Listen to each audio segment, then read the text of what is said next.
sounds silly, but there is another race that's coming up, and it is the Women's Youth 8 event, and they just kicked off. Hot diggity. Yeah, that's right. And let's give you guys lane assignments here in the Women's Youth 8. Final A, Lane 1, Lakeside School. Lane 2, Green Lake. Lane 3, Holy Names. Lane 4, Sammamish. Lane 5, Inglemore. Lane 6, Mount Baker.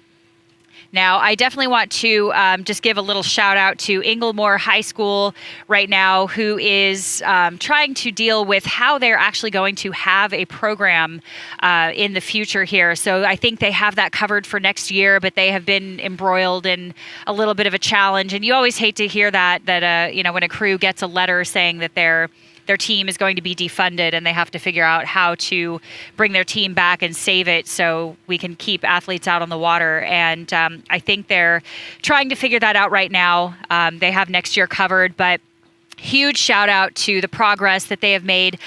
This is actually only their third regatta of the whole season. So they've actually only raced twice. This is their third regatta, a regional championship. So just a big shout out to Inglemore. Really want to give them a lot of credit for their progress and for being out here, doing a really great job. And of course, best of luck to them in their coming season. Yeah, agreed. It is always tough when funding challenges take place, and fundraising has become a huge component of the club space for rowing. Nonprofit clubs are kind of consistently and never ending with their nonprofit funding or fund needs, and so fundraising is sort of a consistent thing that's happening.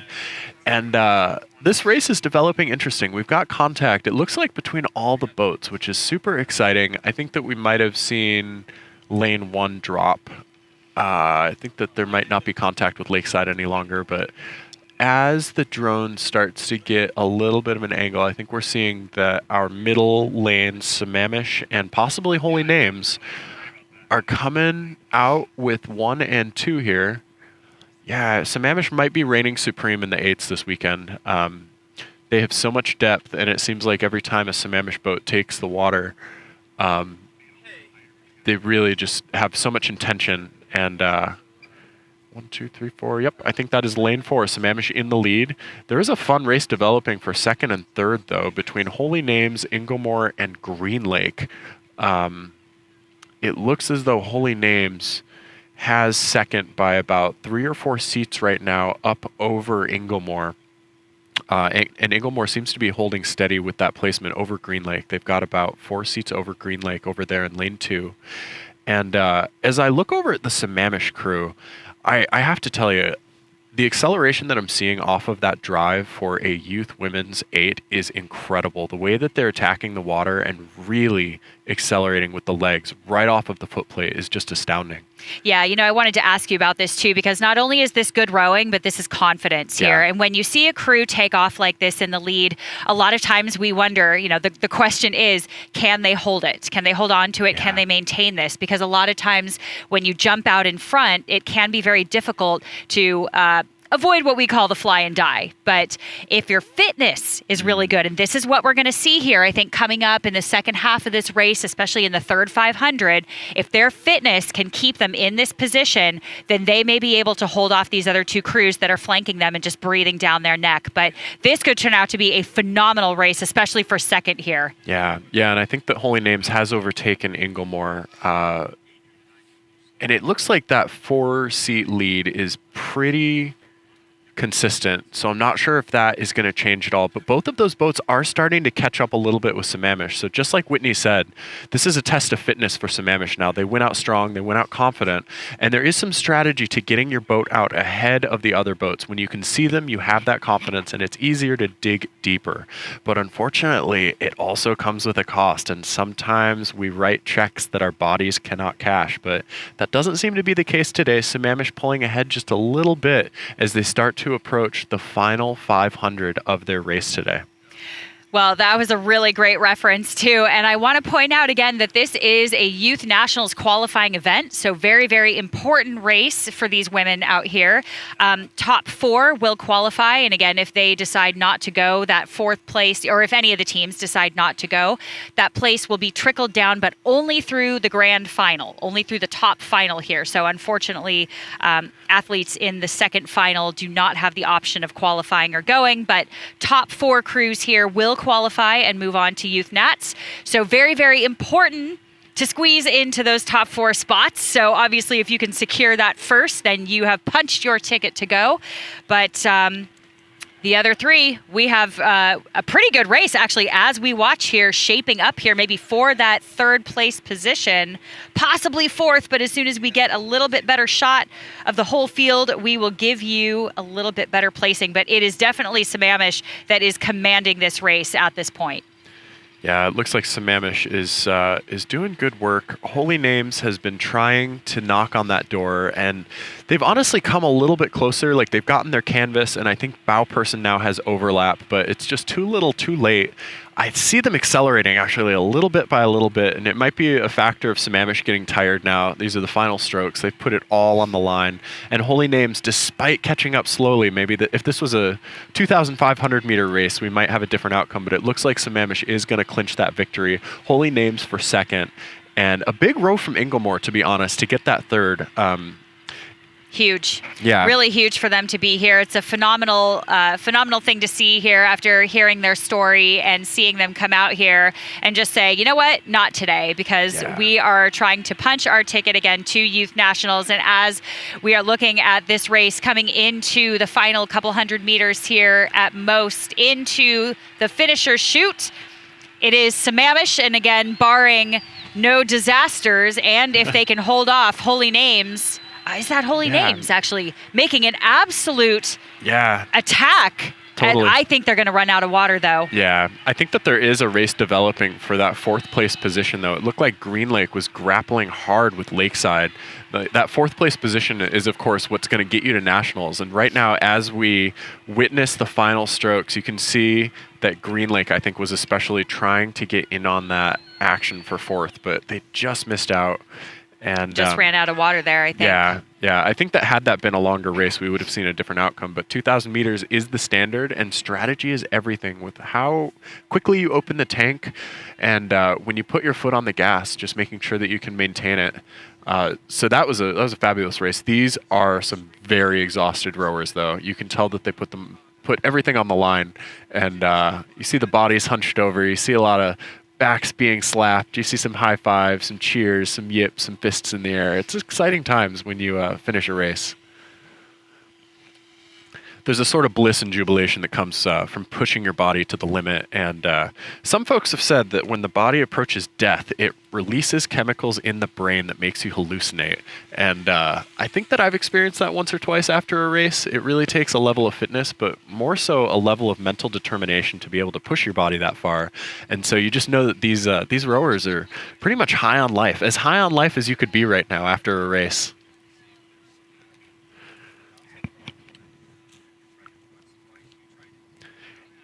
And our next event coming up is the Men's Novice Double. This is a pretty big event. The double events are our biggest this weekend. The men and women's youth doubles both had over 20 entries. I think the men's event had...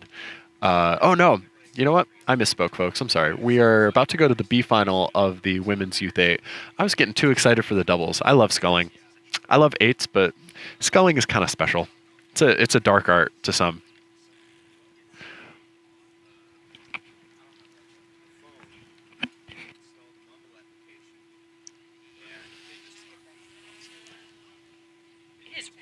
It's not, is it just me or is it?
All right, gang.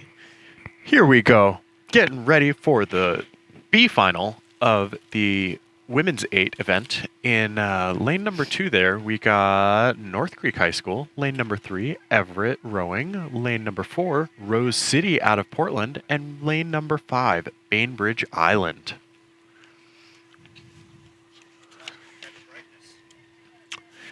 And those boats have started, and wow, already a clear segmented race between the boats in the middle 2 lanes and the boats in the outer 2, which is going to be kind of typical. Those boats in the middle are where the fastest boats from the time trials are going to get seated.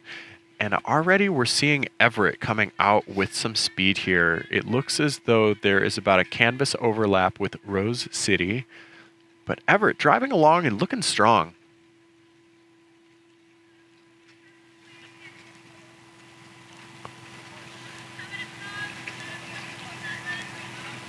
Yeah, one thing that's cool to see about the B finals too is when you see a spread like this, a lot of times it speaks to the depth of the lead crew. So when we're looking at a crew like Rose City and Everett who are still connected here in these middle lanes, because they're so far ahead too, again, we can't look at times exactly. This is a rough guess here, but when you have crews that are this dominant, that oftentimes speaks to the depth of the entire program.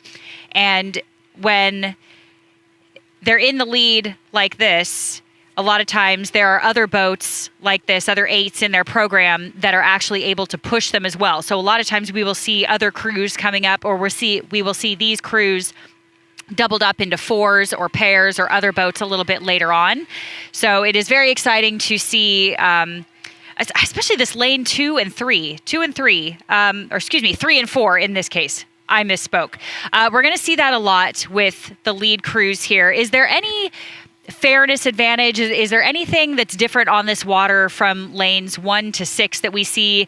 I've heard nothing. It seems like a very flat, very fair course. So there's nothing that I have heard of or known. I think this is one of the more fair venues, which we're really lucky to be on. So, no open dams or anything that we're going to, have sweeping times in outer lanes or anything. But you've been here quite a few times. Is there anything you can speak to for the conditions of different lanes, perhaps? Yeah, there have occasionally been moments where we'll get a crosswind that affects one side of the course a little bit more than others, but by and large, this is a very fair course. That's a great shout, Whitney. This is not running water. This is a still lake. It's fed by spring, and so just a great venue overall. The only issue is that later in the summer, sometimes the water quality can get a little bit wonky with algal blooms and other things. So that's kind of like the only downside to this lake later in the summer. But it sounds as though we're actually going to have reinvestment by the city of Vancouver in this body of water to both make it clean year round and make it more accessible for events such as this. And I heard tell that the mayor of Vancouver might actually be stopping in later, so we might get to roll out the red carpet. But right now, we're actually here to talk about boats and about racing. And while Rose City put in a valiant effort, I think that Everett held strong. Everett's looking like they've got at least 4, possibly as many as 5 seats as they come up to this finish line. Nice rowing from Everett there. They held it composed all the way to the finish line, but hats off to Rose City. They really held tough throughout that race, and it looked as though they gained a seat or two towards the end. That's right, and that was a race for 7th and 8th place right there. So very well done to Everett and Rose City. Always love to see a good battle, but let's not forget Bainbridge and North Creek coming right up here in the last 100 meters or so for Bainbridge, if I'm not mistaken. Yepers. And cool shout about North Creek. North Creek High School kind of came from, there used to be a Bothell High School rowing team, and then there was a couple other consolidations that occurred during COVID with the public education system in and around Seattle. And so North Creek is a newer program that we're seeing emerge from that. And I just have to say, I love their blades. I love their unis because they're purple. Purple is my favorite color. It's my toddler daughter's favorite color. And so I'm just going to go ahead and rep the purple teams all day long. Big shout out to North Creek there and throwing down in this B final. Well done to them. just so glad to see new teams sticking it out. It takes so long to build depth of programming. And as Whitney said earlier, when you look at crews like this that are out here and being dominant in a final for basically this was the 1V for these programs. And the 1V is the top boat. It is considered like the varsity or like most elite of a program.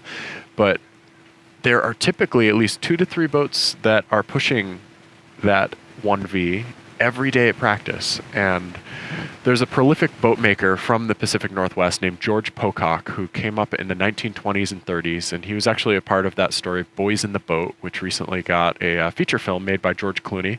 Big ups to St. George. But George Pocock would send out 2 boats whenever a new program ordered one from him, because he was a staunch believer that